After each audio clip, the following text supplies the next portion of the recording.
Hey, good morning, everyone. What's going on? Coffee time, episode 5. Uh, just thought I'd chop it up a little bit this morning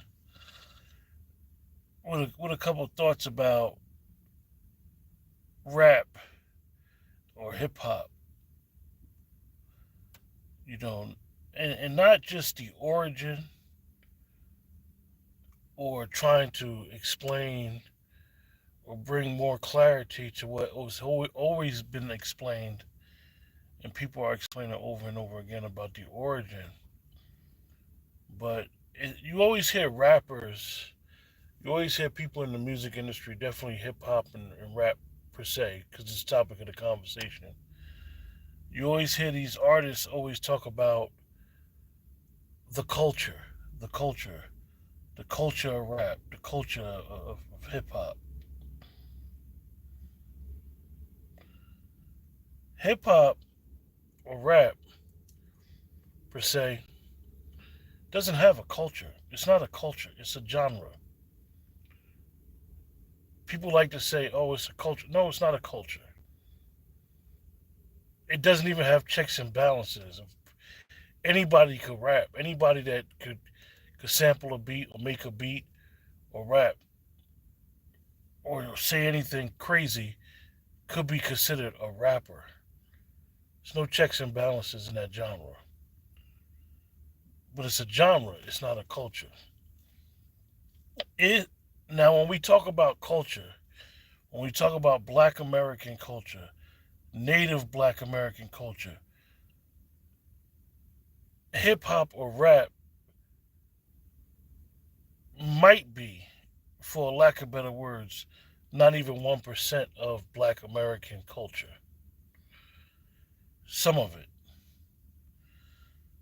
See, because music, when you look at music, when you look at that genre per se, and let's just say, for lack of better words, for this discussion, when you combine what makes the hip hop or boom bap music so popularized in the late 70s, early 80s, 90s, 2000s, what made it so popular is that it spoke to uh, an aspect of black American culture that was a struggle. That was, when you hear it, it touch your soul or it touch you, it has an impact on your core. That is an aspect of the culture because it speaks to the culture. It speaks to something unspoken. It's like when the older people, as they say, they listen to oldies but goodies. You can listen to an oldie but goodie and be like, I'm not feeling that. Because you may not know what it was speaking to.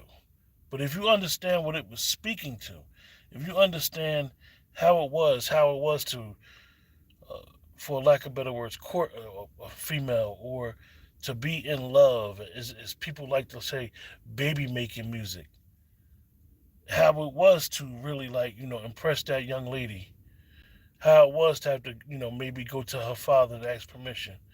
It spoke to a way of life, a way of, if you wasn't there, you wouldn't understand. This is why so many people right nowadays are so upset with the music industry, in particular rap and hip hop, because they say they don't understand. That's because it's not speaking to you. That's not the reality of a lot of people nowadays. A lot of people who call themselves fans of that particular genre. So it's never going to be, oh, the culture of rap. There ain't no damn culture of rap. It's one of the most stupidest things I've ever heard. Oh, it's our culture. We got to protect. Y'all don't protect nothing. Them guys don't protect nothing. All them older rappers, they don't protect nothing. They let anybody come involved in it. They say it's a culture. They'll let anybody come involved in it. They'll let anybody hijack it. They do a lot of caping. And I'm not here to call no artists out because that's not the purpose of the conversation. The purpose of the conversation is that hip hop is not a culture; it is a genre.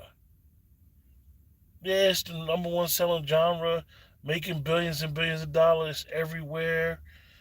You know, but let's be honest: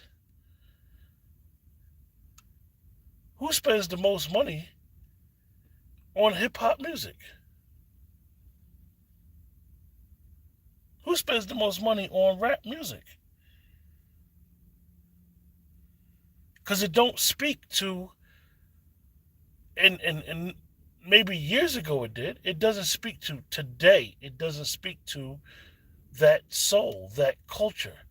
You hear a lot of people from the diaspora that say ignorant statements, and I'm not here to attack anybody from the diaspora.